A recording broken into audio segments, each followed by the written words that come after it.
First, get your flat color art piece with line art. Make sure your line art is separated from your flat color. You will want to clip your colors onto your one color flat layer so everything stays in place. Right here, I'm just showing you an example of what clipping does. Ignore me watching Family Guy.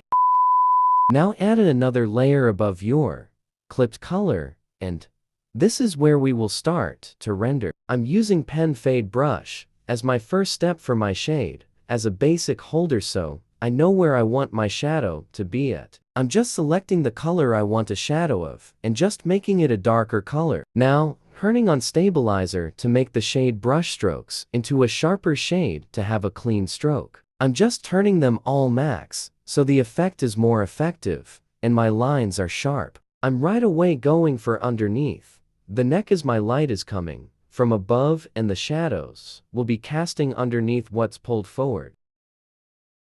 I'm then going for a lighter color and making the shine from the light color. To make that effect, you do the dap motion multiple times. Then going back with the original color, doing the same motion, but on both sides, pulling it in.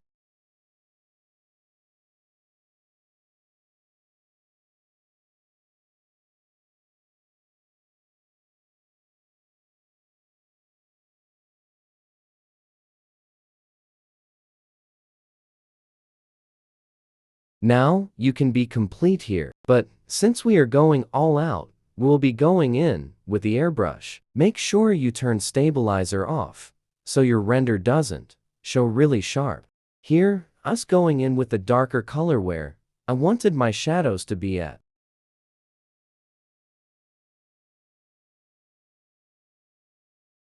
I'm adding the darker shade onto the creaks of where the character is getting covered.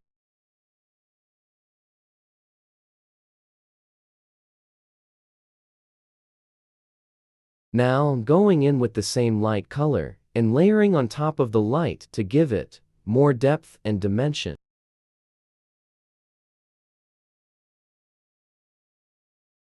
Now, adding highlights on areas where I want to pop out.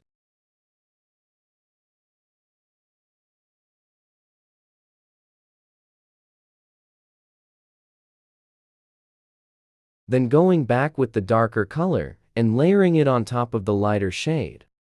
Your art should look something like this. I'll show a quick view of how it looks as basic shade before you layer anymore.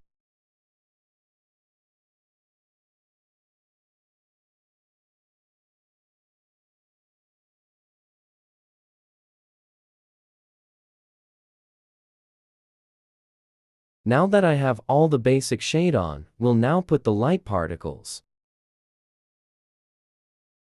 I'm going on with the lighter color and only dapping a little on top to show light hitting the character.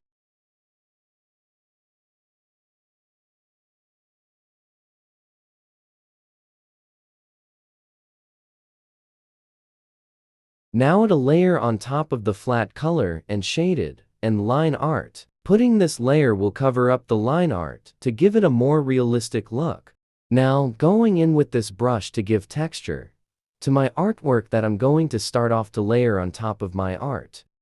You will use stabilizer again for the sharp edge. For example, I will show what it does for your shade.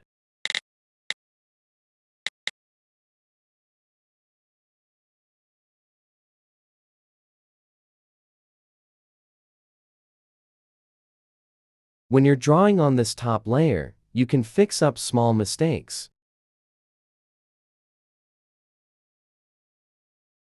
I'm using the same dap motion to make the iconic shine effect.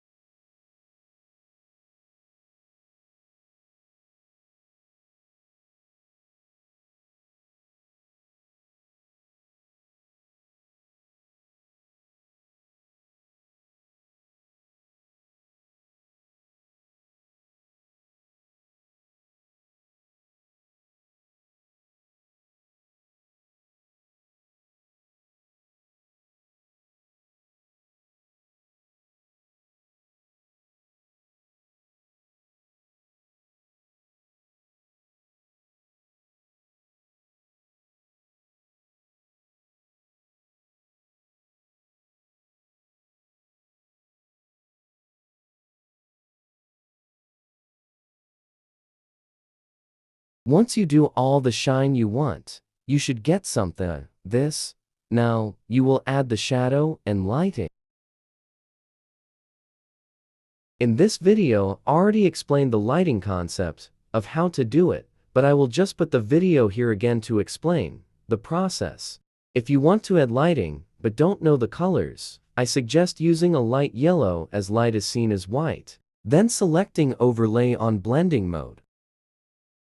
For shadow, turn your blending mode on your layer into multiply for a dark effect.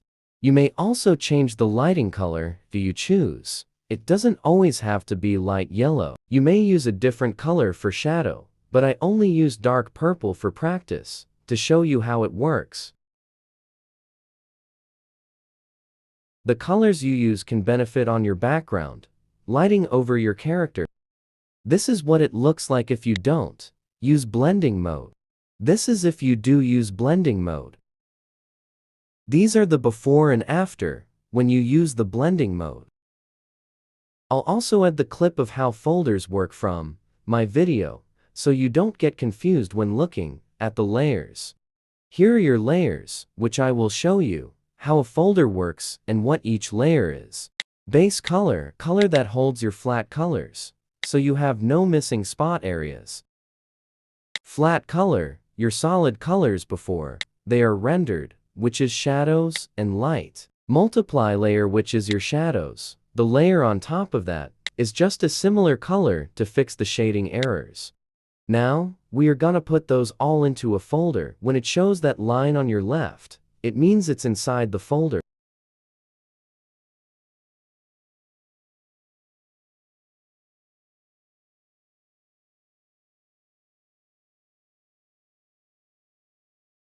Now, it's all in one. It's more organized and doesn't go all over the place. You can also stack folders.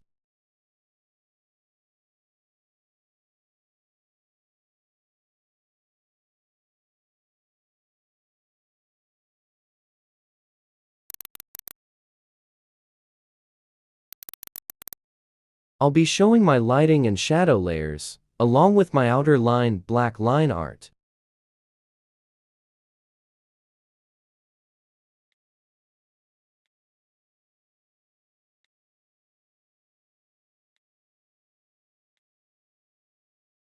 For my lighting, I don't use overlay for my filter, because I wanted my lighting to be more pigmented. If you want your art to pop out even more, I suggest going over your art with black line art. And of course, always sign your art and add watermark. That is it for today's video. I hope this can help improve your amazing art skills. And remember to keep drawing.